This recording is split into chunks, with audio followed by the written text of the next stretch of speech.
Ele só ensinou por 3 anos e meio. Mesmo assim, numa geração, o que ele disse transformou o mundo.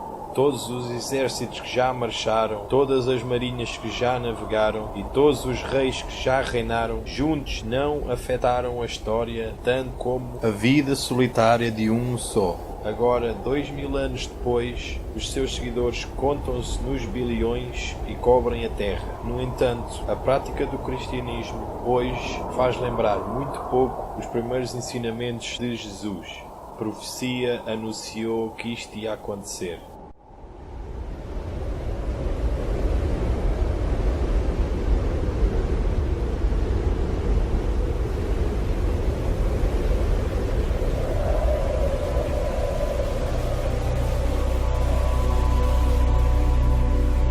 Circa 91 DC, prisão na ilha de Patmos.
Uma mulher, uma criança e um dragão. À primeira vista, estes parecem os ingredientes certos para um aterrorizador conto de fadas. De facto, as coisas alarmantes que agora acabaste de ver fazem parte de uma verdadeira e poderosa profecia dada ao apóstolo João há 2000 anos atrás. O que é que esta profecia, encontrada no Apocalipse 12, nos diz? Será que foi algum evento que aconteceu há milhares de anos atrás? Ou está a descrever coisas que vão acontecer num futuro próximo? E quem é que a mulher, a criança e o dragão representam? Acompanhe-nos agora às profundezas de um mundo que poucos viram, mas que todos fazem parte dele. O Apocalipse, a noiva, a besta e a Babilónia.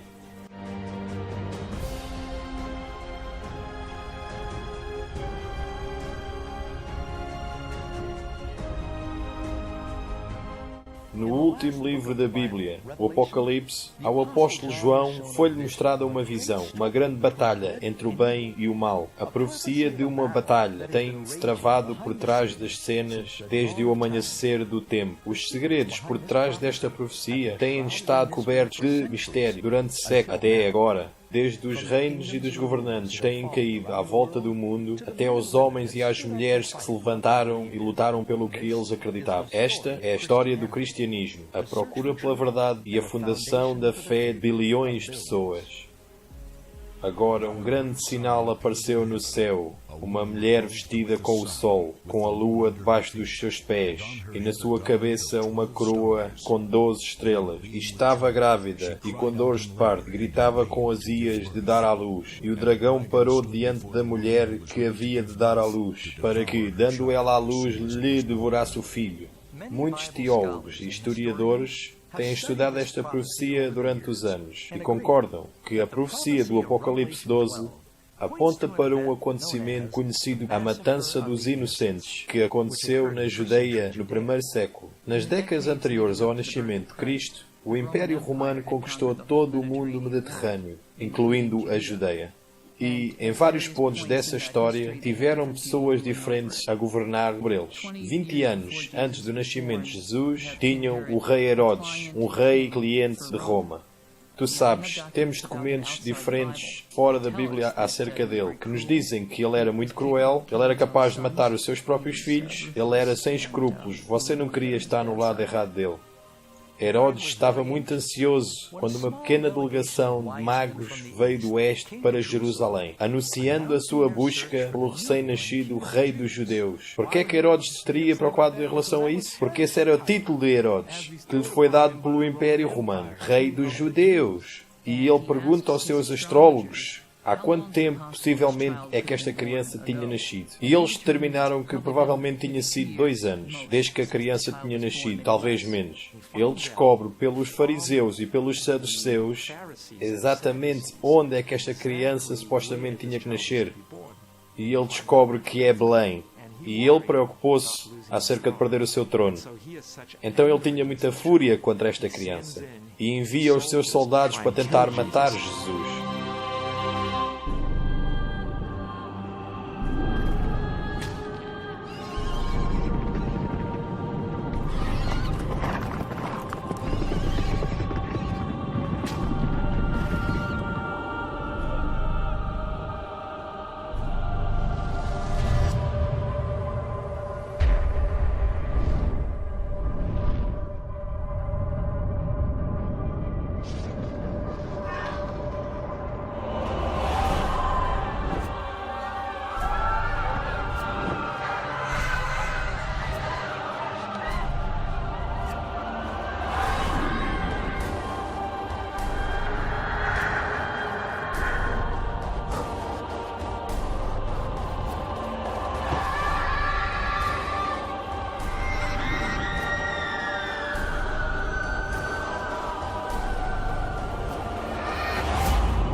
A Bíblia diz-nos que este ato barbárico foi inspirado por mais que só a inveja de um velho rei. Muitos historiadores bíblicos acreditam que faz parte de uma batalha muito maior, que tem durado ao longo dos tempos e que ainda ocorre hoje. Para descobrir os segredos desta profecia, primeiro teremos que identificar os personagens principais: a mulher, a criança e o dragão. E ele disse: depois eu vi outro sinal, uma mulher vestida com o sol, com a lua debaixo dos seus pés, na sua cabeça uma coroa com 12 estrelas. Vamos observar melhor a mulher. Nós sabemos que ela é um símbolo de alguém ou de algo. Será que a Bíblia nos diz o que é que esta mulher representa? Maridos, amem as vossas mulheres, tal como Cristo amou a Igreja e deu-se a Ele mesmo por ela. Nós entendemos com isto que a Igreja é a noiva de Cristo. Não é só ela a noiva de Cristo, mas num certo sentido, posto que nenhum homem odeia a sua própria carne, a Igreja é o corpo de Jesus. Muito claramente, uma mulher na Escritura representa a Igreja. Tens a mulher como representante do povo de Deus. Vemos isso no Velho Testamento, no Novo Testamento. Jesus vem do povo de Israel e depois a Igreja cresce como algo que Jesus desenvolve. Mais importante é que esta mulher está quase a dar à luz a uma criança muito especial. Quem é a criança? Temos algumas indicações. Primeiro, que ele governa com uma vara de ferro sobre as nações. Isso é uma referência ao Velho Testamento, onde claramente Deus é o tal que governa com uma vara de ferro sobre as nações. E depois diz que ele é levado até ao céu. E quem é que é levado até ao céu? Jesus Cristo, certo? Ele é o Rei dos Reis e o Senhor dos Senhores. Então estas duas definições claramente nos dizem que este é Jesus. Agora vamos considerar quem é o vilão nesta importante profecia. O dragão. E outro sinal apareceu no céu. Eis que era um grande dragão vermelho. Eu gostaria de dar-te uma teoria imaginária aqui, mas a Bíblia diz-nos quem é o dragão. O dragão é Satanás. Tanto no Velho Testamento como no Novo Testamento, aquele que tenta destruir. Tu sabes, esse é Satanás, um anjo, o diabo. Então ele ataca. Assim que Jesus vem à face da terra, o ataque está ali. Então foi precipitado o grande dragão, a antiga serpente, chamado Diabo e Satanás, que engana todo o mundo. Ele foi precipitado à terra e os seus anjos foram lançados com ele. O que nós vemos aqui na primeira parte do Apocalipse 12 é uma representação simbólica do conflito de todos os tempos entre Cristo e Satanás. E nós encontramos esta descrição desde o Jardim do Éden, onde havia uma serpente com asas. O que é uma serpente com asas? É uma forma de dragão. E nós temos esta serpente, este dragão, a vir desde o princípio das Escrituras. Em toda a vida e em todo o ministério de Jesus Cristo, Satanás tenta alterar os planos de Jesus de dar a salvação à humanidade. Mas ele foi ferido pelas nossas transgressões e moído pelas nossas iniquidades. O castigo que nos traz paz estava sobre ele, e pelas suas pisaduras fomos sarados.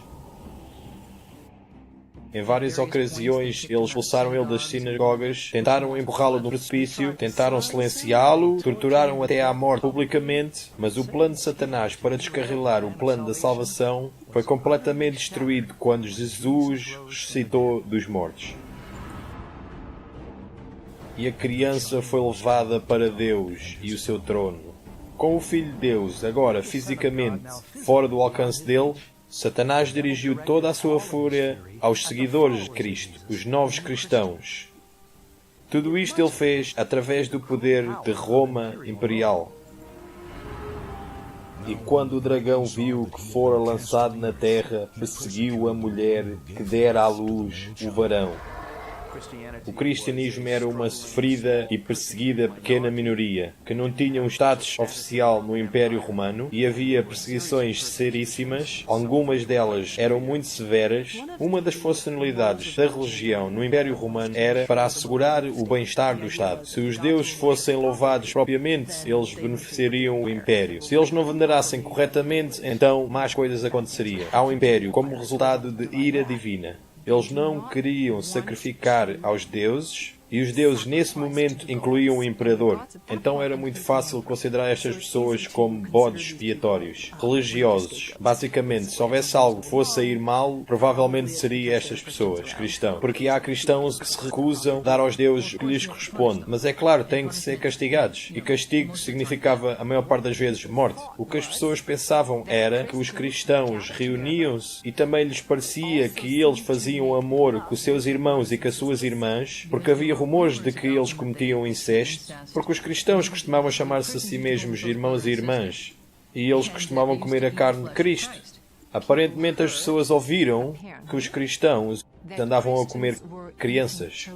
Então, quando os pagãos ouviram acerca disto, eles pensaram o pior. Eles assumiram o pior. Os cristãos são progressivamente despojados dos seus cargos civis, dos seus cargos militares, os seus livros são confiscados, as suas igrejas são destruídas, é-lhes proibido encontrarem-se. Isto tudo porque havia uma ansiedade de que isto estava realmente debilitando o bem-estar do Império. Como a igreja primitiva sofria debaixo desta perseguição devastadora de Roma, as suas vidas tornaram-se num testemunho poderoso da verdade. Enquanto os pagãos viviam num medo supersticioso constante, estes cristãos sofriam tortura e morte com uma supernatural paz. Basicamente o que o Nero fez foi alimentar os leões com eles. Ele punha-os atados em pilares, ele punha resina neles e depois acendia o fogo neles, como tochas humanas para que eles pudessem continuar a festividade durante a noite. Eram puxados até partirem em dois, eram assassinados por gladiadores. Eles tinham as maneiras mais criativas para se livrarem dos cristãos. Mas eles viam o fim doloroso das suas vidas e, contudo, cantavam e se alegravam. Enquanto milhares de cristãos pagavam a pena máxima pela sua fé, as suas orações de morte e sangue convertiam essencialmente em sementes para a nova igreja. As pessoas estavam tão pasmadas da maneira que estes cristãos estavam a morrer, que imediatamente a reação era: quero registrar-me. Então os cristãos se propagaram como fogo selvagem. Quantos mais os matavas, mais vinham para morrer pela sua fé. Agora, isto é verdade e acho que tem que ser sublinhado que a igreja primitiva se propaga apesar de várias tentativas de repressão dos extremistas autocráticos e poderosos imperadores. Eles puseram-se firmemente contra os cristãos. Mesmo assim, a igreja primitiva sobreviveu. Tertuliano argumentava que sempre que surgia um problema, fosse uma fome ou uma peste, todos diziam: os cristãos para os leões. E então ele diz com sarcasmo, como se tantos pudessem alimentar tão poucos. E o que ele queria dizer era: não nos consegues destruir a todos. Durante este tempo de crescimento extremo, cristãos em todo o Império Romano literalmente foram para os subterrâneos. Este labirinto de túneis e aposentos debaixo das cidades romanas ficaram conhecidos como as catacumbas. Agora, as catacumbas é uma coisa importante de entender. Primeiro, muitas pessoas pensavam que havia cavos naturalmente debaixo de Roma e que os cristãos simplesmente se puseram lá. As catacumbas, a quase sem exceção, não são cavos naturais. Foram escavadas pelos cristãos. Então os cristãos fizeram um grande labirinto subterrâneo. Por vezes os serviços eram realizados ali, mesmo ao lado dos túmulos dos mártires. O segundo ponto é: o ato de enterrar os mortos é muito significativo. Os cristãos acreditam na ressurreição do corpo. É claro que essa crença mudou um quanto ao longo dos séculos. Mas pelo que entendemos, os cristãos primitivos entendiam que eles realmente iriam ser ressuscitados naquele corpo. E por isso eles escolheram enterrar os seus mortos e não cremá-los. Então, se vocês fossem vistos a enterrar os seus mortos, quando especialmente havia grandes ondas de perseguição, mais ou menos estaria a dizer à polícia: vem e investiga-me, porque eu sou um cristão. No ano DC 306, um novo imperador romano veio ao poder e as coisas começaram rapidamente a mudar. Constantino o Grande era um líder militar muito capaz e um político astuto. Então o Constantino teve que lutar uma série de guerras civis para conquistar o seu objetivo político de se tornar imperador. E isso era só um objetivo, não tinha nada a ver com o cristianismo. E ele desceu de Gaul, que hoje em dia é a França moderna, de onde a sua base de poder era enfrentar o seu rival Maximus, em Itália. Constantino vem descendo do norte e quando se pensa na Itália é uma longa linha e ele vem vencendo uma batalha atrás da outra. Enquanto ele vinha marchando com o seu exército, uma das noites ele teve um sonho. Deus veio até ele e disse-lhe: tu vais te tornar um cristão e porás este sinal no teu escudo e vencerás. Pouco tempo depois disso, ele teve uma visão que a história nos diz que foi visto pelo seu exército também como por Constantino. Ele olhou para o sol e viu uma cruz brilhante em cima dele. E as palavras em grego tutu nika, por isto conquista. A história de que ele teve este sonho aparece relativamente cedo, é descrita por Eusébio Há diferentes fontes, há diferentes versões, mas parece que Constantino disse mesmo que tinha tido este encontro divino e que um anjo lhe tinha dito pelo sinal da cruz ele ia conquistar. Constantino manda as suas tropas adornar os seus escudos com o símbolo cristão.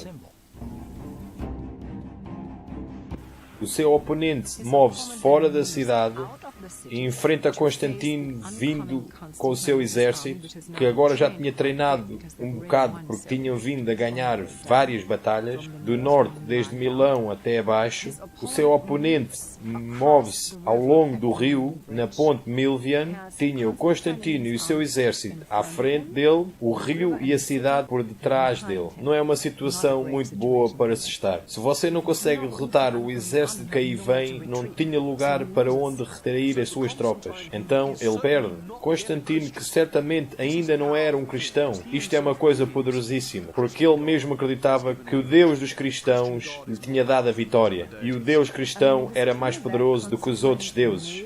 É bem claro que Constantino faz o símbolo cristão parte das normas do Império, porque ele lutou debaixo daquele símbolo e tinha ganho. Então, sendo um bom imperador romano, ele pensou, sim, eu tenho o sinal. Eu estou no caminho certo. Então, se fosse um pagão e alguém confundido acerca da religião, tinha havido esta luta entre deuses.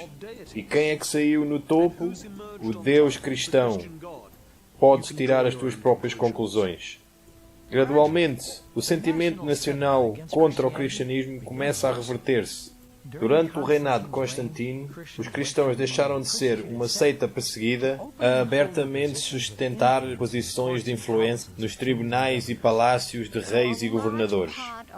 Então, uma larga parte da elite, acostumados a dirigir o show, automaticamente se convertem em bispos locais, etc. Tu sabes, tornam-se cristãos. De qualquer maneira, não era grande diferença, porque eles todos acreditavam no ser divino, supremo, mas tinham diferentes representações desse ser. Se você quisesse avançar no exército ou no serviço civil imperial, tinha muitos incentivos para se tornar um cristão, porque todas as pessoas no topo eram cristãos. Então, se você quisesse avançar na hierarquia, sendo militar, civil ou no tribunal, as pessoas tornavam-se cristãos. Então torna-se muito atrativo, porque o edito de Constantino de tolerância o torna assim.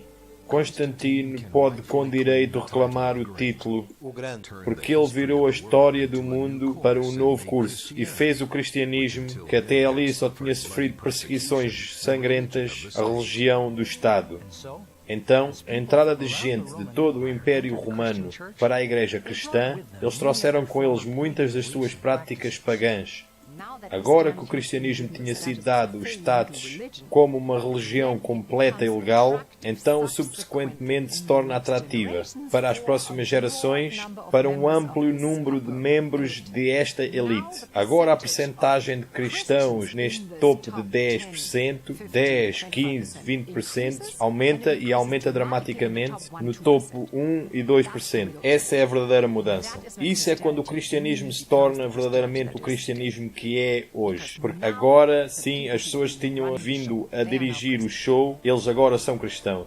Com o tempo, os líderes da igreja começaram a adotar as roupas majestosas e as cerimónias extravagantes, que eram parte da religião dos pagões. E no lugar dos simples mandamentos de Deus, eles começaram a ensinar superstição e tradições feitas pelo homem. Agora, em vez da igreja cristã converter o mundo pagão, os pagões converteram a igreja. Há um comboio que vem vindo desde o primeiro século representando por documentos que nós temos e o Novo Testamento que nos mostram, de certo modo, a forma da Igreja ali. Entrando então neste longo túnel escuro desde o 2º ao 4º século. E ao sair no 4º século deste longo túnel, e o comboio da Igreja que sai é tão diferente do comboio da Igreja que tinha entrado que você pergunta, o que é que aconteceu? No ano 391 DC, por ordem do imperador Teodósio I, o cristianismo oficialmente se torna a religião do Estado do Império de Roma. Venerar nos tempos pagões era ilegal e todas as outras práticas religiosas cessaram. Está-se a tentar cristianizar uma cultura pagã. As velhas basílicas basicamente são templos pagões. põe uma cruz no topo, põe-lhes pinturas de cenas bíblicas, heróis bíblicos, mártires bíblicos, santos.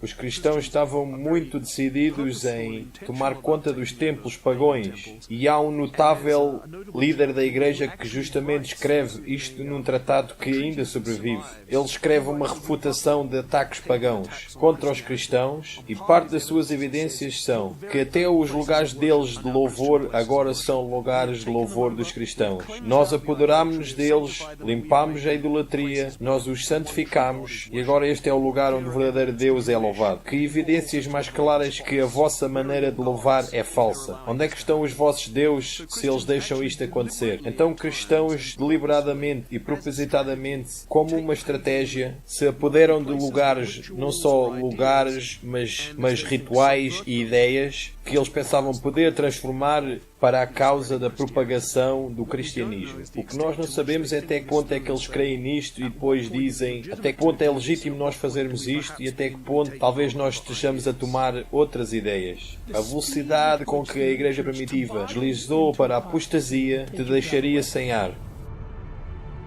Conforme milhões de pagãos rapidamente se uniram à Igreja, eles naturalmente resistiam a desfazer-se dos seus tesouros idólatras. Os romanos e os gregos estavam tão acostumados a estarem rodeados de símbolos de deuses que eles começaram a fazer exatamente a mesma coisa com o cristianismo. Então muitos destes novos convertidos só deram um novo nome cristão aos seus ídolos, como Paulo, Maria, Pedro. Uma estátua de Júpiter se converteu numa estátua de Pedro. E nós sabemos disso porque tem um sol volta da sua cabeça que nos diz que isto não é Pedro, mas é uma estátua pagã que só foi renomeada. Em vez de Rómulo e Remo, porque não os mártires, os grandes mártires, Cosme e Damian. Representação de Ísis, que originalmente era uma deusa egípcia, já se tinha tornado muito grega, torna-se na representação de Maria a carregar o seu filho. Há uma tradição de mãe e filho ao longo dos tempos, toda a história. Tem-se no mitraísmo e na Babilónia, lá muito para trás, na Pérsia. Parece que Maria adquiriu muitas das características que estavam associadas com estas outras deusas. Ela usa um vestido azul escuro, ela é colocada em metade da lua, ela é a mãe de todos os deuses. Ísis carrega o seu filho Horus. Essa é a imagem que leva um novo nome, e o nome é Maria, que carrega o seu filho Jesus, ou uma representação do deus Hermes. Ele é mostrado como Cristo, o bom pastor. Asclépios é o iconográfico modelo para muitas das representações de Jesus. Sim, um jovem deus vibrante com o cabelo encaracolado e barba curta. Logo, as estátuas dos santos, incluindo Jesus, começaram a adornar as igrejas. Mesmo quando Deus proíbe a prática disto nos 10 mandamentos, as pessoas continuam a venerar e a orar a estes ídolos renomeados. Não farás para ti imagem de escultura, nem alguma semelhança do cá em cima nos céus, nem embaixo na terra, nem nas águas debaixo da terra. Não te encurvarás a elas, nem as servirás. Relacionado com este último ponto está a veneração de Maria, a mãe de Jesus. Porquanto que foi verdade que Maria foi uma grande mulher e fiel e honrada por ser sua mãe, em lado nenhum na Escritura Sagrada diz que ela deve ser divinizada ou adorada. Maria sempre foi muito importante na história do cristianismo, mas durante a Idade Média ela se foi levada quase como uma deusa. A Virgem Maria era suposto ser ela que falava pelos seres humanos culpados. A seu surpreendentemente virtuoso e sentencioso e bastante censurador filho.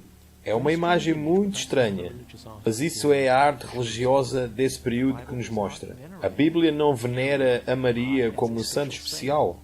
Levanta-a como uma pura, maravilhosa mulher usada por Deus para dar à luz o Messias.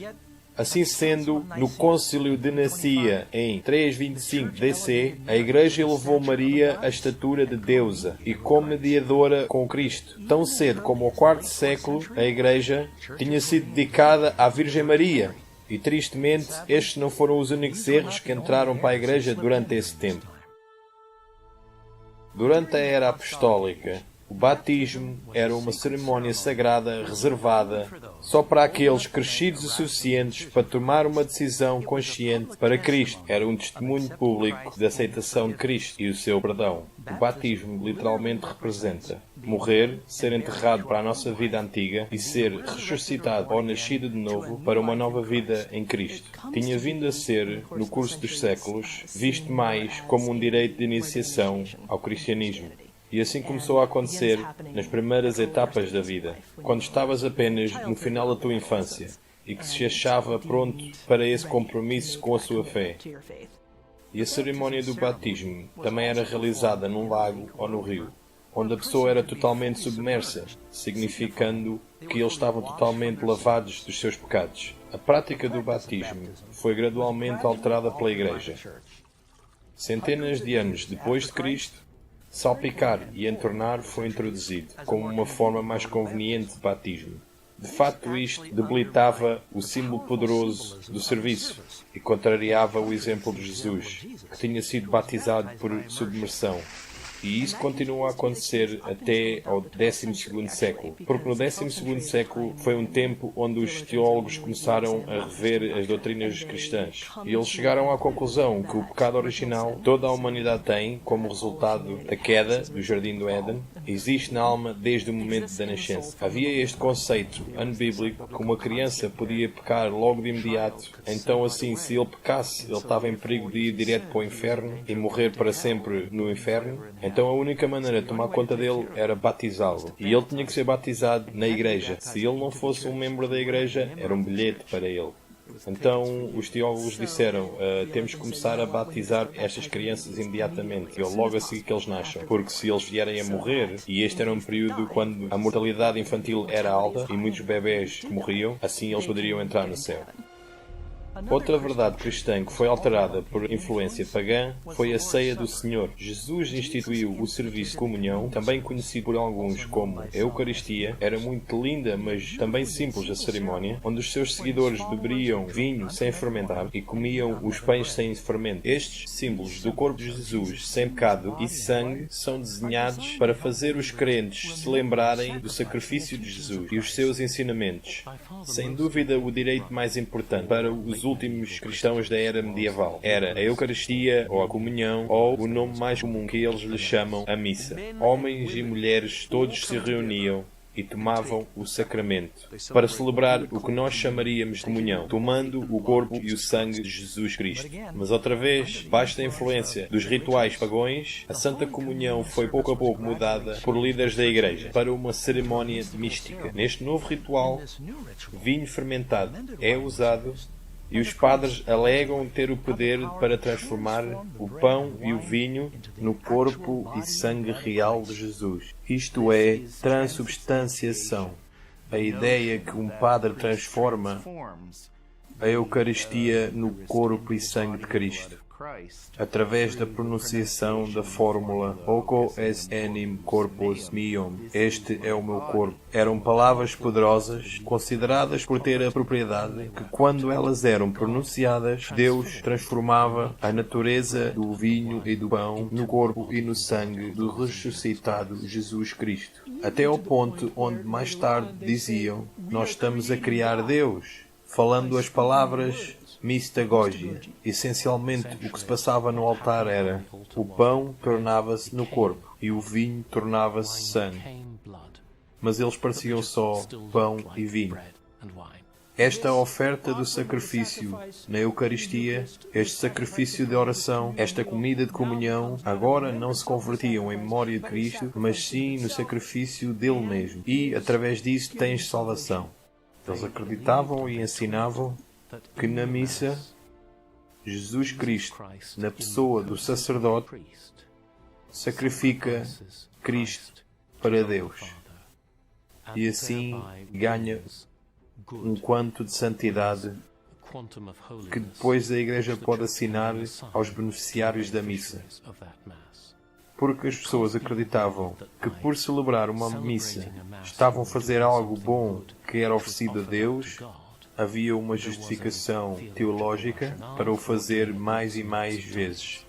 Em 1415 DC, no Concílio de Constança, os líderes da Igreja declararam que só os padres poderiam beber do vinho e os leigos só receberiam do pão.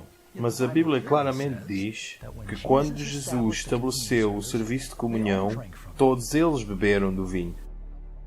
Cerca de 300 anos depois de Cristo, a Igreja começou a desviar-se de outro dos 10 mandamentos, especificamente do 4º mandamento, que requer dos crentes para se lembrarem do 7º dia como o dia de repouso. Lembra-te do dia do sábado para o santificar. 6 dias trabalharás e farás toda a tua obra, mas o 7º dia é o sábado do Senhor, teu Deus. No Império Romano, o judaísmo era uma antiga religião e as religiões antigas eram respeitadas. Quando os judeus continuaram a lutar contra Roma, o que antes tinha sido um amparo e segurança debaixo do judaísmo se converteu em relâmpagos para o cristianismo. Os cristãos eram alienados pelos judeus. Os judeus os perseguiam e, portanto, eles tentaram se afastar dos judeus. Os líderes da Igreja começaram a desvalorizar o 7º dia, descanso dos 10 mandamentos, em preferência por o mais popular, domingo romano. Alguns cristãos pensaram que se devia jejuar no sábado e que se podia festejar no domingo. Isso era o que os pagãos faziam. Festejavam no domingo e jejuavam ao sábado. Não era um conceito judeu. Os judeus jejuavam à sexta e festejavam ao sábado. Então, se você faz jejum num dia e festa no outro, pode-se adivinhar qual é que é o dia que se torna mais popular. E Cristo é ressuscitado no domingo. Então há uma tendência natural para marcar esse dia e celebrá-lo. E há uma terceira razão, e essa é o culto ao sol, que se arrasta para dentro da Igreja. E quando o culto ao sol se começa a arrastar para dentro da Igreja, Constantino podia fazer uso disso para levar à exaltação do domingo, dia do sol, a ser o dia onde as pessoas deviam louvar. Esta partida gradual da lei de Deus, ao longo dos séculos, se tem tornado ampliamente aceite, que a maioria fica chocada quando sabe que manter o domingo não tem fundamento nenhum na Bíblia. No ano 313 DC, Constantino publicou o Edito de Milão, estabelecendo o domingo como o dia de descanso. A lei do imperador não tinha nada a ver com o cristianismo. Era na realidade para honrar o deus do sol greco-romano chamado Hélios ou Apolo. O imperador Constantino converteu-se ao cristianismo e devido a que permaneceu parcial ao deus sol. O imperador Constantino mudou o dia de sábado, que tinha sido tradicional em judaísmo, para o domingo, o dia do deus sol. E desde aí, a gente cristã, pelo menos em grande parte, tem mantido o seu dia de adoração ao domingo, em vez do sábado. Isto é claro de outro edito de Constantino, dado no ano 321 DC, quando o imperador ordenou: no dia venerável do sol, deixa os magistrados e as pessoas que residem nas cidades descanso e deixar que todas as lojas sejam encerradas. Tomem atenção, o edito usa a palavra sol. Também há um registro que Constantino o Grande fez uma lei para todo o Império que domingo devia ser guardada como dia de descanso. Obviamente, esta mudança não se infiltrou na Igreja do dia para a noite. A história diz-nos que por décadas, o 7º dia de sábado, junto com o domingo, eram ambos observados como dias santos. A Igreja mesmo primitiva, claramente que continuava a adorar no sábado dos judeus, no tempo dos apóstolos, mas para o meio do 3º século, isso em grande parte já tinha sido abandonado, ou estava no processo de ser abandonado. Ao princípio do 4º século, em muitas partes do mundo romano, os cristãos adoravam genuinamente ao domingo.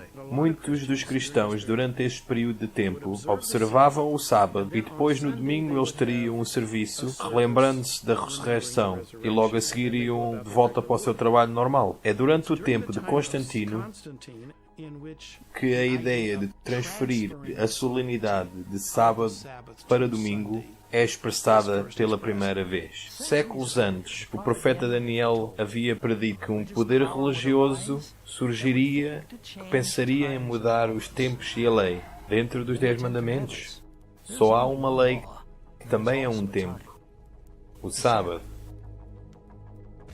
A doutrina do fogo infernal também foi distorcida por a mitologia pagã. No livro do Apocalipse, a Bíblia ensina que a seguir do grande dia do julgamento, os perdidos serão atirados para o lago do fogo. E nesse momento, cada pessoa é castigada de acordo com o que eles merecem. Então eles serão totalmente consumidos e eternamente perecem. E não temeis os que matam o corpo e não podem matar a alma. Temei antes aquele que pode fazer parecer no inferno a alma e o corpo. Porque os vivos sabem que hão de morrer, mas os mortos não sabem de coisa nenhuma.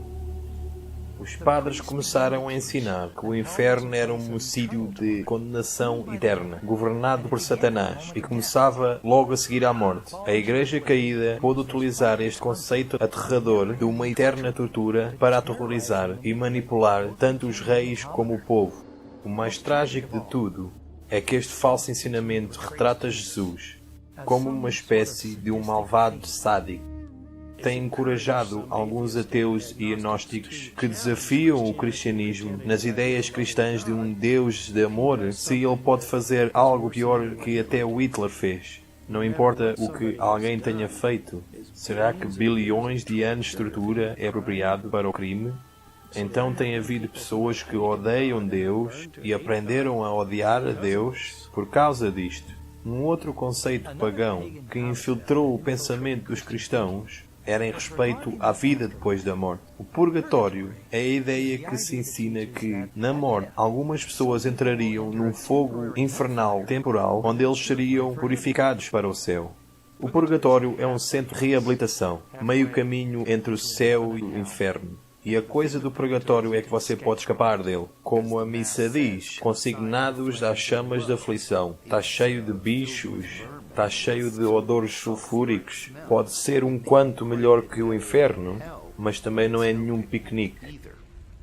A Igreja desenvolve gradualmente e, de novo, cresce na Igreja pouco a pouco a ideia que alguém que morra com os seus trabalhos de penitência incompletos provavelmente teriam que pagá-los em algum sítio de pós-morte de sofrimento. Eles estão a sofrer para serem purificados e purgados dos seus pecados e das ofensas que cometeram durante a sua vida. As gentes da Idade Média acreditavam que quase todos seriam salvos e redimidos, os que eram membros batizados na Igreja. Mas também a quase todos teriam que fazer penitência pelos pecados que eles tinham cometido e não os tinham confessado por passar algum tempo no purgatório. Então a verdadeira tarefa era reduzir o tempo no purgatório.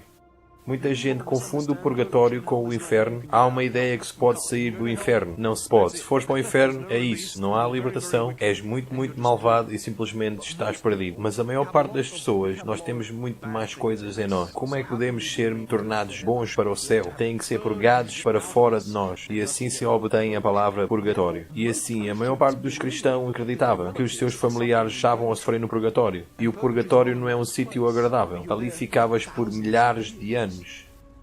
A ideia do purgatório data de séculos antes de Jesus. Escrituras de Platão, ao início do século 400 AC, dá-nos uma ideia de onde é que este conceito de purificação e castigo vem. De qualquer modo, o purgatório não era considerado como um lugar real até uns séculos depois. Entre o ano 1160 e 1180, os teólogos desenvolveram a doutrina do purgatório, conduzindo à aceitação formal da mesma no Segundo Concílio de Lyon, em 1274 DC. A Igreja então oferece para o apoio dos mortos no purgatório, por meio de suas orações e atribuindo às pessoas os benefícios dos sacramentos, especialmente a comunhão, Tudo isto é perfeitamente ortodoxo, a Igreja acredita que isto está a fazer o bem e os leigos parecem estar dispostos a pôr grandes quantidades de dinheiro nisso. Então tu tens uma extraordinária proliferação de instituições fundadas principalmente para sacerdotes fazerem as missas pelas almas perdidas, os defuntos. Particularmente nos séculos XV, esta doutrina foi fabricada para manipular as massas para obter ganhos financeiros. As pessoas estavam dispostas a pagar grandes quantidades de dinheiro para libertar um ser querido das torturas do purgatório. Mas é claro que as pessoas nunca teriam a certeza de quando é que essa pessoa sairia do purgatório. Então o dinheiro continua a fluir para os bolsos dos corruptos padres.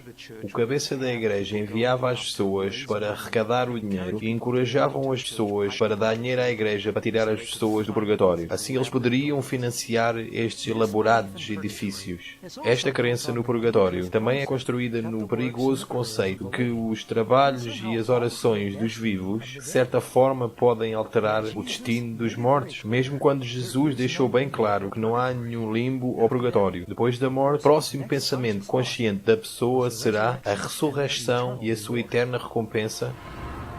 Não vos maravilheis disto, porque vem a hora em que todos os que estão nos sepulcros ouvirão a sua voz, e os que fizeram o bem sairão para a ressurreição da vida, e os que fizeram o mal para a ressurreição da condenação.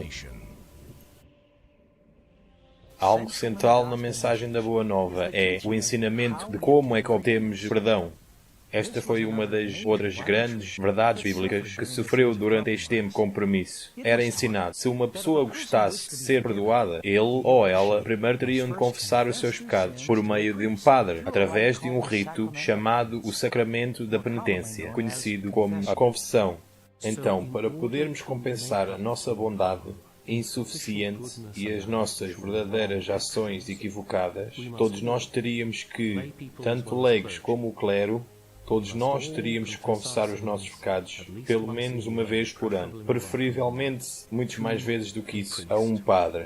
Isto foi um desenvolvimento muito negativo em vários pontos. Em primeiro lugar, não é ensinado em lado nenhum na Escritura Sagrada. Em segundo lugar, põe um homem mortal no lugar de Cristo e faz com que Deus pareça separado da pessoa comum. Claro, depois de algum tempo, também colocava o padre numa posição embaraçosa para ouvir todos os males dos seus paroquianos. Quando alguém ia a um padre na Idade Média, na realidade há três coisas que são alcançadas por alguém confessar o pecado. Primeiro você faz a confissão, então o padre garante as palavras de segurança que o pecado foi absolvido, já não existe, mas a pessoa, por causa da violação das leis da Igreja e os ensinamentos de Cristo, tem que realizar uma obra de penitência para poder compensar o facto de que eles tinham pecado. A Bíblia ensina que a humanidade não pode fazer nada para se salvar. Essa é a razão por que Jesus veio a este mundo. As Escrituras ensinam que a salvação depende totalmente da nossa confiança em Deus, por misericórdia e graça, que nós não merecemos. É um magnífico presente que nunca pode ser obtido pelos nossos esforços ou boas obras. Até a obediência vem por meio de um dom de graça. A nova doutrina cristã, salvação por fé, é amplamente ensinada e compreendida hoje em dia. Mas durante as trevas da Idade Média era muito mais fácil ensinar às massas analfabetas que eles tinham que fazer boas obras para ganhar o favor de Deus. E ensinaram às pessoas para um pecador ter alguma chance de apaziguar Deus, ele ou ela teria que pagar grandes quantidades de dinheiro, realizar atos dolorosos de penitência ou fazer alguma cansada peregrinação. E isto normalmente incluía também recitar certas orações uma e outra vez, como um requisito para obter o perdão. 40 Ave Marias, 10 Pais Nossos e pôr uma moeda na caixa da igreja. Nas religiões pagãs do mundo, a ideia de orações repetitivas não era nada de novo. Eles acreditavam que se podia apaziguar os deuses dizendo repetitivamente as palavras mágicas especiais. Jesus claramente avisou-nos em relação a esta forma de oração. E orando, não useis de vãs repetições, como os gentios que pensam que por muito falarem serão ouvidos. Os líderes da igreja corruptos sabiam que a forma que eles tinham de manter o poder sobre o povo de Deus teriam que separá-lo daquela única coisa que eles sabiam que poderia expor os seus enganos, as Escrituras Sagradas. Inicialmente a Bíblia não foi retirada das pessoas. Era acessível. Mas com o tempo, quando as pessoas viram diferenças, eles desafiaram o clero. Então era do seu interesse não facilitar a Bíblia ao povo. Só os padres podem interpretar a Escritura, porque eles combinam a Escritura com a tradição. Então, a tradição interpreta a Escritura, e os únicos que entendiam esta longa tradição eram os padres. E eles poderiam ler as Escrituras, a gente comum nem sequer poderia ler as Escrituras. E eles tinham que ter a certeza que eles interpretavam a Escritura de modo que harmonizasse com a sua tradição. Então, do século V até o 15º, 1000 anos de história, era ensinado e aceito que só os líderes religiosos eram qualificados o suficiente para poder explicar a Escritura Sagrada. O homem comum foi-lhe dito que ele nunca conseguiria entender as Escrituras sem a assistência de um padre. Com este engano mortal, os leigos da Igreja foram postos em trevas. Ao mesmo tempo, a Igreja visível, no passado um bastião bíblico de verdade, tinha-se degradado numa organização política corrupta, adornada com cerimónias espirituais. Não é de se estranhar que esse momento, no período de deteriorização económica, espiritual e cultural, é conhecido como a Idade das Trevas. É trágico que só em poucos séculos que a maravilhosa luz que havia estado reluzindo pela luminosa noiva de Cristo tinha sido eclipsado por tradições pagãs. Agora, uma mulher muito diferente tinha surgido para tomar o seu lugar. E eu vi uma mulher sentada numa besta vermelha. Estava cheia de nomes blasfemos, tendo 10 cabeças e 7 cornos. A mulher estava adornada de púrpura e escarlate, adornada de ouro e pedras preciosas e pérolas, e tinha na sua mão um cálice de ouro, cheio das abominações e da imundícia da sua prostituição. E na sua testa estava escrito o nome, Mistério, a Grande Babilônia, a mãe de todas as prostituições e abominações da terra. E vi que a mulher estava embriagada do sangue dos santos e do sangue das testemunhas de Jesus, e vendo-a, maravilhei-me com grande admiração. No Apocalipse, capítulo 17, João vê uma mulher que ele descreve como notavelmente diferente da mulher pura do Apocalipse 12. Quem é esta nova prostituta com sede de sangue? E quem será a besta estranha que ela está montada? Se você não está sentado, talvez este seja o momento para se sentar. Talvez possa achar o que vai acabar de ouvir um pouco chocante. Só houve um império, uma igreja, uma instituição que harmoniza com o critério desta profecia: a Igreja Romana Católica. E isto não significa que as pessoas que têm esta fé sejam más, ou insinceras, ou perdidas. As gentes católicas está entre as pessoas mais nobres, mais gentis, e têm feito uma quantidade fenomenal de bem ao longo da história. Isto realmente é acerca de uma luta bem maior, entre poderes espirituais e instituições, combatendo sobre a verdade das Escrituras. Mas agora necessitamos de tirar o véu e realmente ver os factos. No Apocalipse 17:1, observamos que esta mulher se senta sobre muitas águas. Felizmente, o anjo explica o significado disto no versículo 15. E disse-me: as águas que viste, onde se assenta a prostituta, são povos, multidões e nações e línguas. Então esta mulher governa numa civilização densamente povoada. Provavelmente já ouviu a expressão que todas as estradas vão dar a Roma. Durante os anos do seu governo, os romanos construíram uma rede com mais de 50.000 milhas de estradas, circulando através de todo o Império. Tal como o Império Romano começou a abrir-se, a Igreja Romana estava ganhando força. Sem dúvida que a Igreja Romana apressa-se para encher o vácuo do poder da queda do Império Romano. E tu metes-te em situações como, por exemplo, no meio do século V, quando Atila Iuno está avançando sobre a cidade de Roma com o seu exército, o imperador não é ele que vai para pará-los, mas é o Papa. Este tipo de protagonismo político, protagonismo religioso, trata de realmente definir o papel do Papa. A profecia também indica que a mulher está sobre uma besta, 7 cabeças e 10 cornos. Obviamente, estas coisas são símbolos. Esta criatura aqui claramente representa o mesmo monstro com 7 cabeças e 10 cornos que nós acabamos de ver no conflito com a noiva, Cristo, no capítulo 12. E é a mesma besta que o mundo é obrigado a adorar no capítulo 13. Então o que é que estas 7 cabeças e 10 cornos representam? As 7 cabeças são 7 montanhas onde a mulher se senta. Os 10 chifres que tu vês são 10 reis. Só há uma cidade no mundo que se assenta sobre 7 colinas, como esta, uma cidade grande, e essa é a cidade de Roma.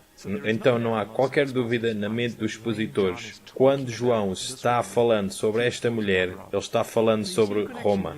Então estás a ver a conexão aqui. 7 cabeças, 7 montes. Você vai no Apocalipse 12, 7 cabeças. Apocalipse 13 trata de 7 cabeças. Há uma continuidade aqui. É dentro da cidade de Roma, chamada da cidade das 7 colinas, que a integridade da área do Estado do Vaticano é agora confinada. Só há uma igreja que também é um país independente e tem poder político mundial, o Vaticano. Este país, com a população mais pequena do mundo, foi estabelecido como um Estado independente, com 109 hectares em Roma. Por detrás dos muros da cidade do Vaticano, tem menos de 1000 pessoas vivendo neste país pequeno que é regido pelo Papa, que tem o poder absoluto legislativo e judicial. Embaixadores à volta de todo o mundo se reúnem com o Papa e os seus representantes, procurando a influência e a orientação deste poder e religião internacional. Até as Nações Unidas se reúnem para serem dirigidas pelo Papa. Quando o Império Romano do Ocidente caiu, o seu território fragmentou-se em 10 divisórias primárias. Os 10 chifres representam os 10 reinos em que Roma eventualmente dividiu-se. Os 10 chifres são a descrição de Roma, que se divide em 10 reinos mais pequenos. Ao longo de toda a história, o catolicismo tem reinado, muitos reinados. Então você tem a Igreja montada num poder político. Está a ver? Porque a mulher está montada sobre a besta. Então, durante muitos séculos, ela esteve em controle. Você tem uma união de Igreja e de Estado. Os nomes blasfémicos é outro elemento-chave para esta profecia que aponta diretamente para a Igreja Romana Católica. Nós temos nesta terra o lugar do Deus Todo-Poderoso. Isto põe um homem mortal na posição de Deus e é, finalmente, a exata definição de blasfémia. Não se pretende questionar a sinceridade em nenhum Papa em concreto, mas a profecia está falando na posição que ele sustém e a instituição que ele representa. A mulher também está vestida em cores únicas. Ela tem cores específicas que estão mencionadas aqui. Já não está vestida de branco, mas agora temos cores que, por mais estranho que pareça, representa duas coisas: realeza e prostituição. E essas cores em específico que podemos ver que surgem na Igreja Cristã Histórica. Mais tarde, nas cores dos sacerdotes da Igreja Cristã Histórica. Não só eram estas as cores principais dos Césares romanos, mas de acordo com a Enciclopédia Católica, púrpura é a cor oficial dos bispos, escarlata, cardeais. A somar ao escarlate e à púrpura, nós vemos que esta prostituta, ou igreja corrupta, possui vastas riquezas minerais. Quando alguém considera os seus inumeráveis tesouros de ouro, prata e pérolas, a Igreja Romana Católica é de longe a instituição religiosa mais rica do planeta. Todos os anos, turistas vêm de todo o mundo para ver a brilhante opulência da Igreja Romana. A outra marca preocupante desta mulher é encontrada no versículo 6. e vi que a mulher estava embriagada com o sangue dos santos e com o sangue dos mártires de Jesus. A história nos revela que a Igreja Romana foi a maior opressora de cristãos e judeus ao longo dos séculos. De facto, os historiadores dizem-nos que mais de 50 milhões de mártires foram vítimas da terrível Inquisição e perseguições da Igreja de Roma. Então, o que temos aqui é uma profecia, dizendo que a Igreja estabeleceria uma incrível perseguição. E isso foi exatamente o que aconteceu.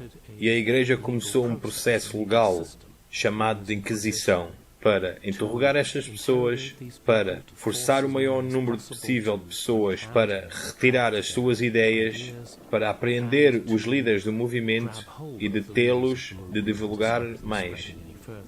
O maior número de mortes que já foi registrado aconteceu quando a Igreja perseguiu aqueles que não concordavam com ela. E a esse nível de repressão continuou através de toda a Idade Média.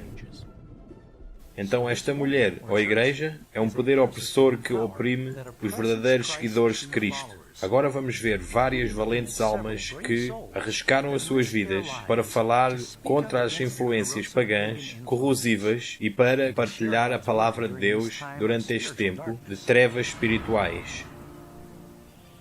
O povo que andava em trevas viu uma grande luz, e sobre os que habitavam na região da sombra de morte resplandeceu a luz. Vivendo em Lyon, França, habitava um jovem que queria alterar a história do cristianismo. Pedro Valdo, também conhecido como Valdes, um jovem comerciante muito rico e educado, teve uma experiência que lhe mudou a vida. Um jovem amigo de Valdo morreu repentinamente. Ao dar-se conta da brevidade da vida e da vanidade dos tesouros mundanos, Valdo tomou uma firme decisão de largar tudo por Cristo. Ele deu as suas riquezas aos pobres e tornou-se num pregador itinerante. Valdo ensinava que a Bíblia devia ser compreendida literalmente e proclamada de graça para as pessoas, na sua própria língua. Ele encorajava os crentes que vivessem humildemente na pobreza e, ao mesmo tempo, audazmente, ele denunciava os excessos dos padres. Cerca do ano 1170 DC, Pedro Valdo tinha reunido um grande número de seguidores, que eram conhecidos como os pobres de Lyon ou valdenses. Pedro Valdo, numa educação convencional, é considerado o fundador dos valdenses, um grupo de pessoas crentes na Bíblia, que viviam em França e na Itália. Ele era um leigo católico que se tornou inspirado por a pregação relacionada com a Igreja primitiva. Então começou um grupo de pregadores que viajavam, os quais ensinavam o Evangelho. Ele falou contra a transubstanciação na missa, mesmo havendo alguns valdenses que iam à missa, mas também faziam os seus próprios serviços. Uma vez oficialmente inquisidores certificados na Europa, começaram a encontrar pessoas a quem eles chamavam valdenses ou seguidores de Valdes em todas as partes. Assim que, espalhados por toda a Europa, tinham estas pequenas células de comunidades de pessoas, onde os leigos, a maior parte deles, vamos ser honestos, eram católicos o ano todo. E uma vez ou duas por ano, talvez às vezes durante 2 anos, eles teriam com eles uma equipa de viajantes waldenses. Chegaria e falaria com eles.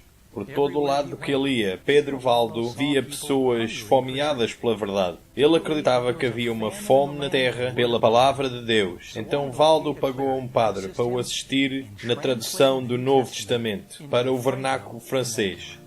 A história é que Valdes contratou 2 pessoas religiosas em Lyon para preparar uma tradução de parte da Bíblia e alguns ditos dos padres na sua língua vernácula, algo entre o francês e a província, que é realmente difícil de descrever, mas parece que estabeleceu uma tradição que as comunidades valdenses tentariam obter cópias da escritura na língua comum das gentes. Então eles levariam consigo as Escrituras, eles atuavam como mercantes e negociantes e compartilhavam as Escrituras com o povo onde eles iam. Há referências deles de que enviariam os seus filhos para as grandes universidades, para que eles partilhassem a sua fé e também para que eles conseguissem obter uma compreensão teóloga contemporânea e usá-la para alcançar uma comunidade mais ampla. Mas a Igreja Romana não podia tolerar mais esta livre proclamação do Evangelho por Campésios. Durante o terceiro concílio de Letrán, em 1179, as ideias de Valdo foram oficialmente condenadas como heresia e pouco depois ele e os seus seguidores foram excomulgados. Expulsados de Lyon, os valdenses se estabeleceram nos altos vales de Piamonte e nos Alpes franceses. Aqui, entre suas famílias, da Bíblia foi feito o estudo principal. Os evangelhos de Mateus e João foram guardados na memória, junto com muitas das epístolas. Sem a imprensa, os valdenses eram frequentemente empregados em copiar à mão as Escrituras. Conhecidos pela sua adesão estrita na Bíblia, estes pregadores estendiam os seus ensinamentos ao redor, enquanto viajavam como vendedores ambulantes. Para evitar a detenção, eles copiavam partes da Bíblia no forro das suas roupas. Então eles cuidadosamente as partilhavam quando eles detectavam um coração aberto. Mesmo depois da morte de Pedro Valdo, em 1218, a Igreja Romana continuou a feroz perseguição aos valdenses. Durante séculos, muitos foram julgados e condenados à morte em vários países da Europa.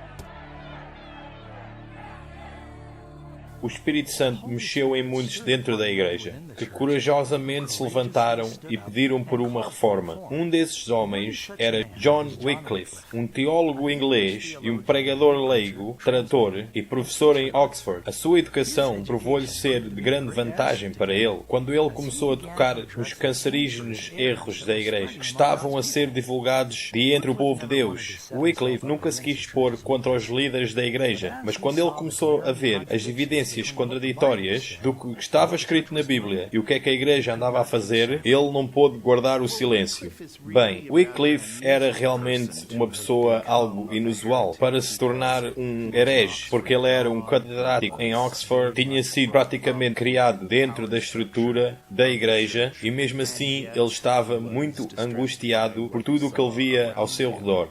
Quando ele viu Roma a substituir a Escritura por a tradição, ele acusou o sacerdócio de estar a privar o pão da vida a toda a gente que estava espiritualmente com fome. Ele acreditava que a Bíblia era a autoridade suprema e ele ordenou a tradução da Bíblia. Ele tinha alguns seguidores chamados Lollardos que iam por aí distribuindo as Escrituras e pregando.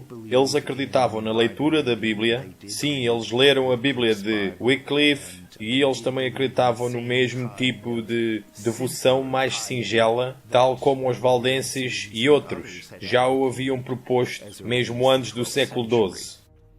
Este era o maior presente que ele podia ter dado às pessoas comuns. Não há mais nenhum documento que tenha alterado mais o curso da história que a tradução em inglês da Bíblia. Ele apresentou algumas das verdades que o protestantismo mais tarde haveria de trazer. Como eu acabei de sugerir, os seus ensinamentos, apesar de ser séculos antes, estava a preparar o caminho para muita gente na Inglaterra poder aceitar a reforma quando ela viesse. Wycliffe teve a audácia para declarar que a autoridade universal do Papa não era bíblica. Foi nestas condições que, em 22 de maio de 1377, o Papa Gregório XI condenou os textos de John Wycliffe, dizendo que os seus ensinamentos são perigosos para a Igreja e o Estado. Wycliffe continuou a pregar salvação através de Cristo unicamente e que as Escrituras eram infalíveis, em vez da Igreja Romana. Durante o tempo, os seus escritos e o seu trabalho de reforma se espalharam como ondas sísmicas, influenciando milhões do povo de Deus. Elas podiam ser lidas em qualquer lado onde houvesse escolásticos teólogos que as podiam pegar. De facto, viajam para a Boémia e inspiram a John Huss também. E Huss compartilha o ataque à transubstanciação e ao poder clérigo também como Wycliffe, na riqueza da Igreja. Huss era só um rapaz pequeno quando Wycliffe morreu. Mas as obras de Wycliffe tiveram uma poderosa influência na sua vida e na sua futura missão. John Huss era um pregador boêmio, também um professor na universidade e também serviu ao rei por algum tempo. A ele foi-lhe confiado, eventualmente, o ofício de pregador, numa capela pequena acabada de ser fundada, a Capela de Belém. Tal como Wycliffe, John Huss pregava as Escrituras na língua das pessoas, uma prática que era agora proibida pela Igreja, que favorecia o perdido idioma latim. Sim, ele pregava no vernáculo que os boêmios haviam tido a Escritura no seu idioma, apesar dos concílios da Igreja, e foi através disso que ele entrou em contacto com os ensinamentos de Wycliffe. E ele é especialmente atraído ao ataque sobre a transubstanciação, o ataque sobre a riqueza e a influência da Igreja. Caminhando pela cidade um dia, Huss tomou conta de duas pinturas que dois homens tinham posto como um protesto silencioso. Cada uma das pinturas descrevia uma cena diferente. Numa das pinturas era a imagem de um Jesus humilde que entrava em Jerusalém humildemente, com os seus cansados discípulos. E na outra pintura estava uma imagem do Papa, vestido em ricas e luxuosas roupas, transportado num trono e seguido por uma majestosa procissão. Essas pinturas certamente apresentaram um contraste entre Jesus que disse: as raposas têm guaridas e os pássaros do céu têm ninhos, mas o Filho do Homem não tem onde reclinar a sua cabeça, com o magnífico esplendor do palácio do Papa, e aquele alvoroço papal. Movido por este conhecimento, ele começou a denunciar publicamente o orgulho, a ambição e a corrupção do clero, e ele sem medo chamou a Igreja para uma reforma. Se tem que interpretar a Escritura de acordo com a verdade é caracterizada pelo que a Igreja acredita. Como é que se corrige um erro na Igreja? Assim não se tem uma revisão de erros. Não existe a correção da Igreja. E isso eu creio que é o defeito fundamental que permitiu à Igreja começar a equivocar-se e continuar equivocada. John Huss foi convidado para ir a Constança, na Alemanha, para defender o seu criticismo em relação à Igreja de Roma.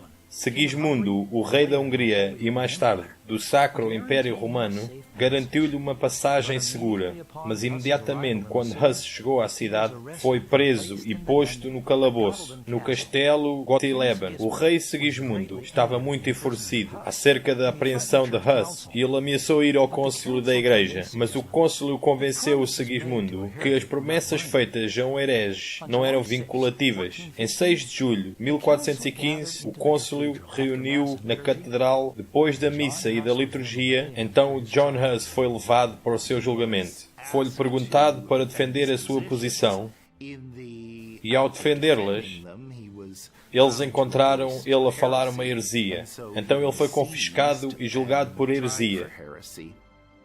Os guardas então levaram o Huss para ser executado. No lugar da sua execução, Huss manteve-se firme.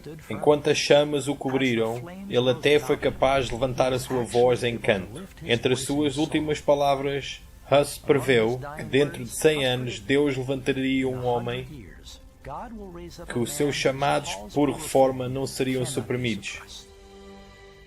Criado numa casa humilde em Mansfield, Alemanha, Martinho Lutero, teólogo, autor, compositor, sacerdote, ele foi possivelmente o mais conhecido reformador religioso do século XVI.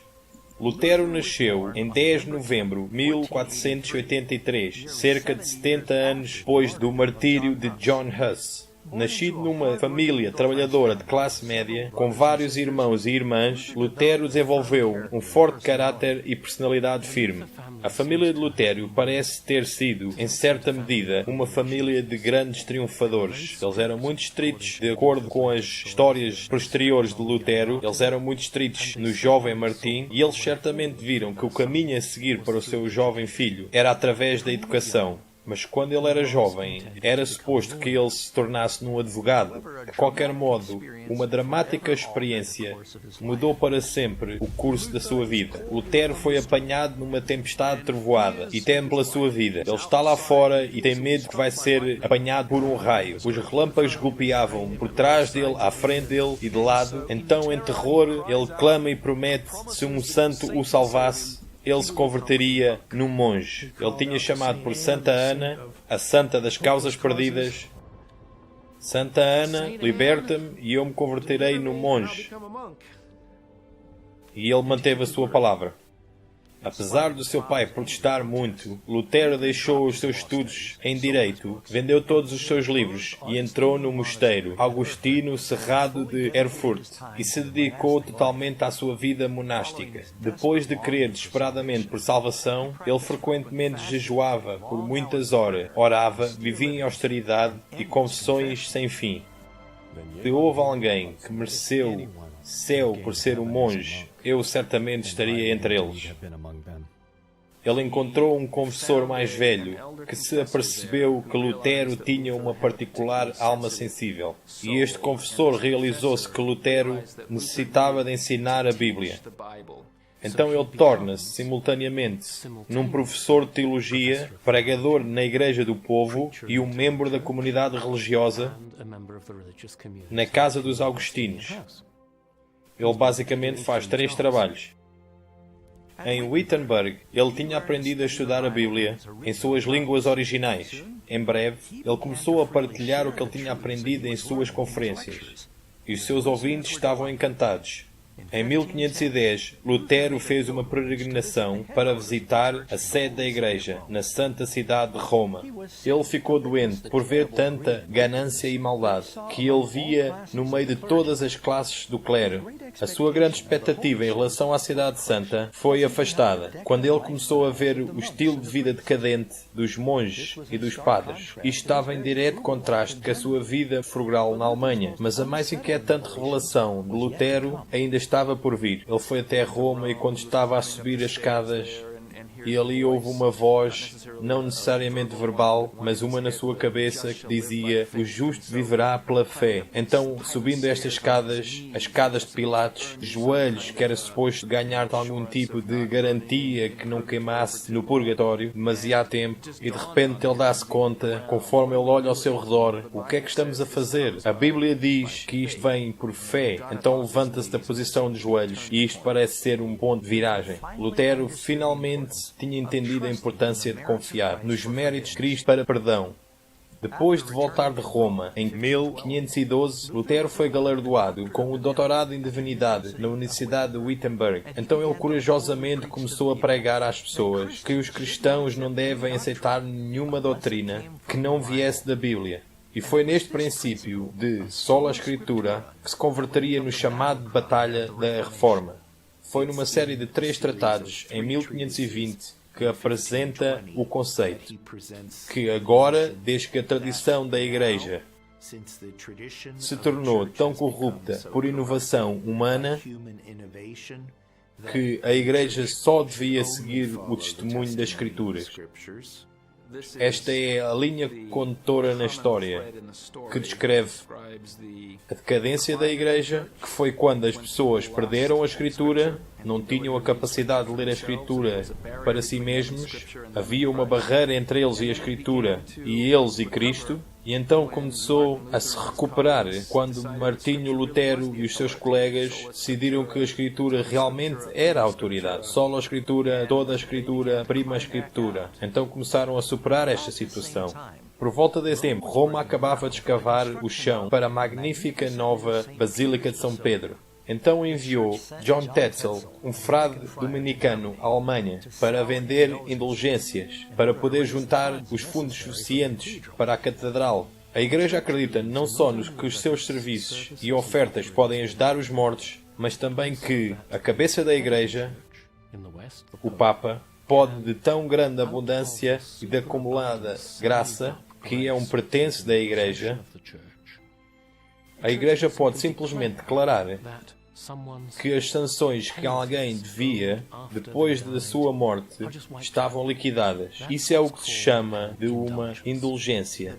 A completa indulgência plenária absolvia uma pessoa de todos os pecados que eles haviam cometido até àquele ponto. E assim você era acelerado, de acordo com os ensinamentos da Igreja, através do purgatório diretamente para o céu. Ao final da Idade Média, a Igreja tem na sua cabeça que pode dizer às gentes: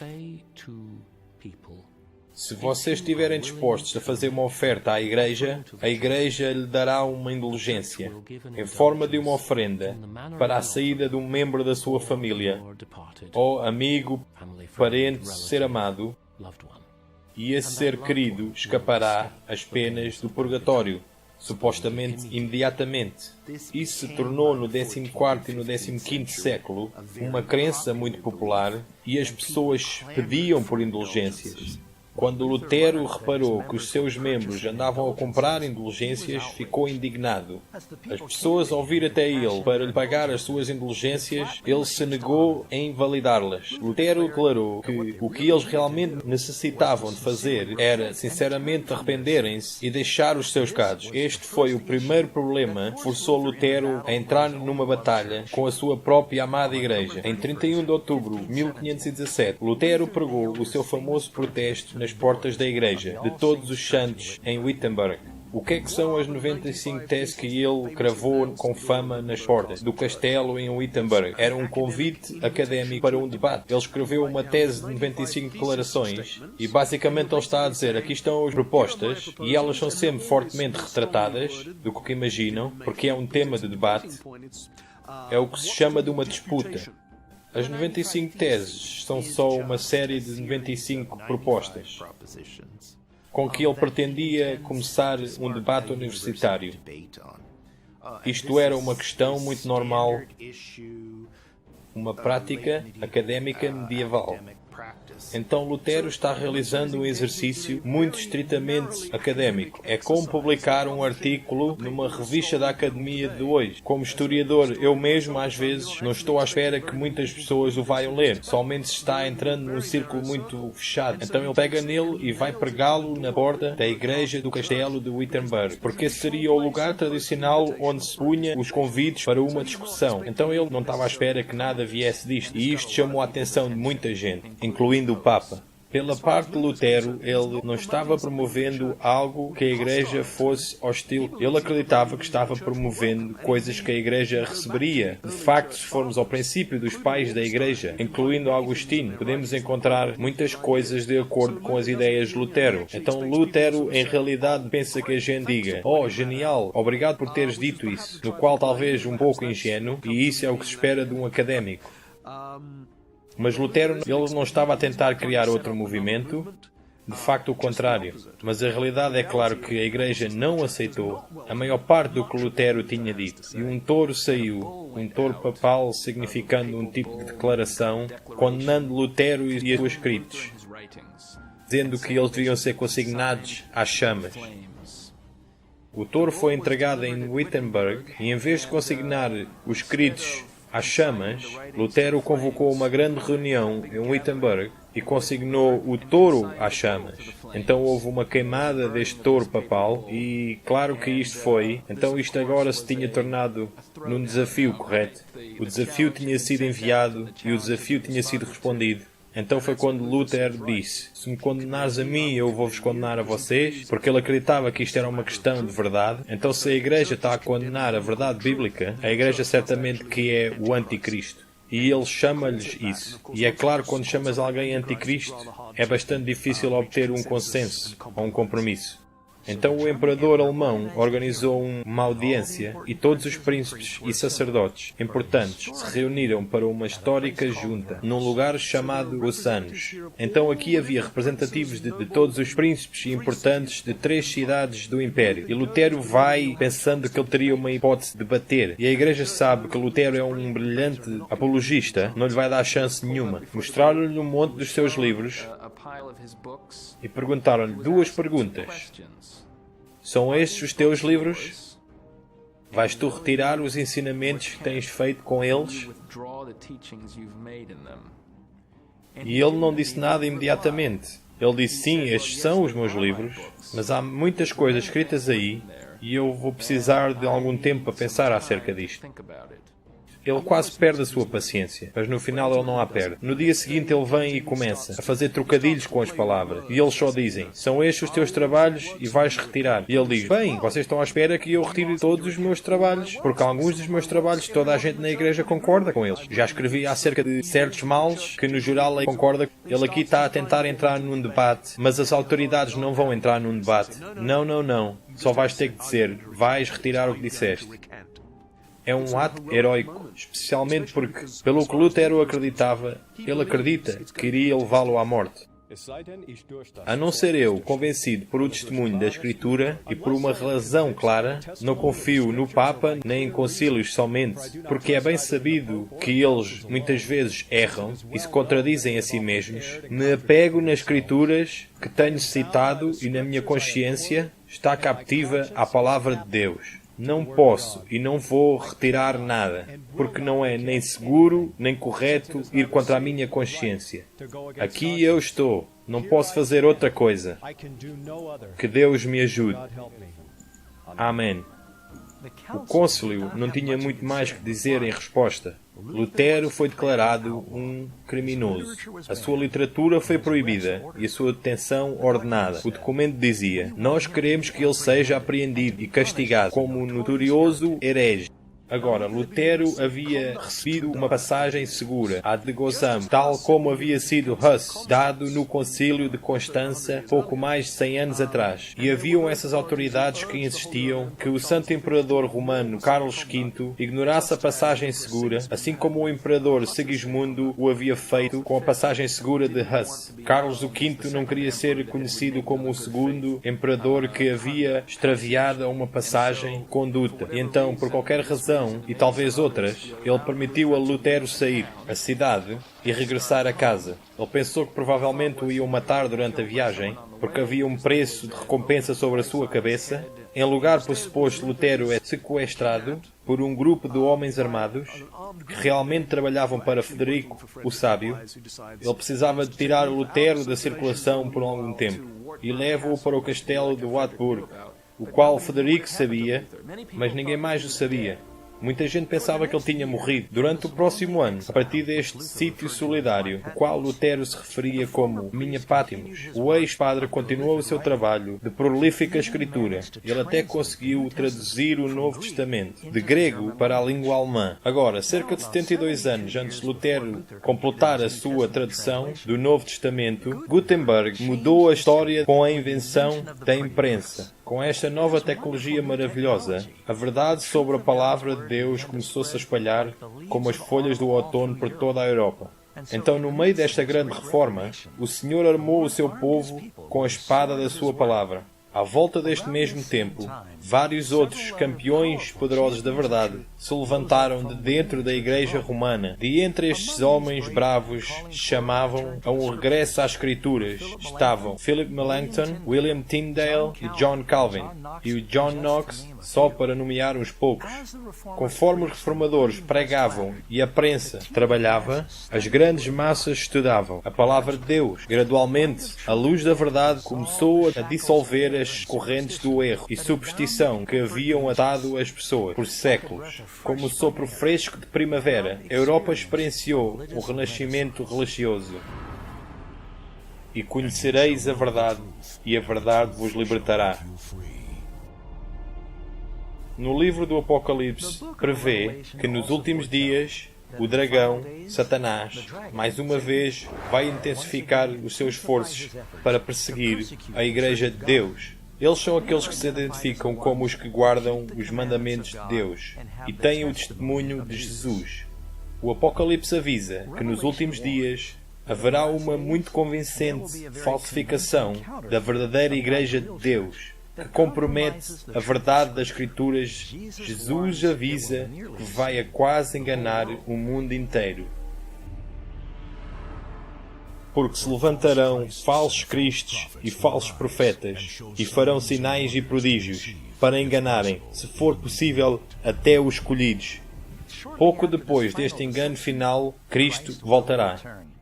E ele virá para uma igreja que tem sido purificada de todas as falsas tradições e paganismo. Será uma igreja que exigirá que se diga: assim disse o Senhor, por todas as doutrinas que sustém. Jesus também disse que quando ele regressasse, o mundo estaria absorvido em egoísmo, violência e rebelião. E ouvirás de guerras e rumores de guerras, porque nação se levantará contra nação, e haverá fome, pestes e terremotos. O amor de muitos vai se tornar frio, e então o fim virá.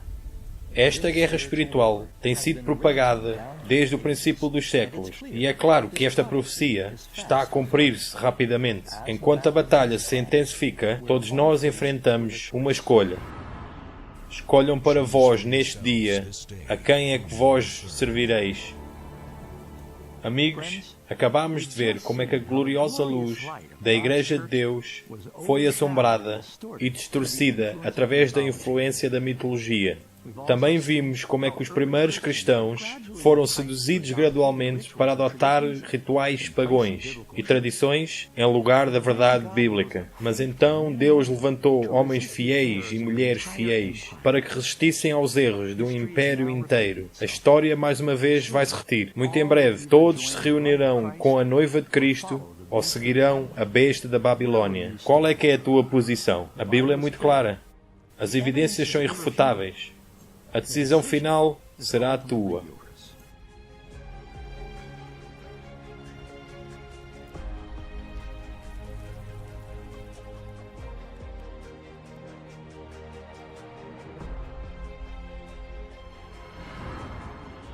Certamente cedo venho.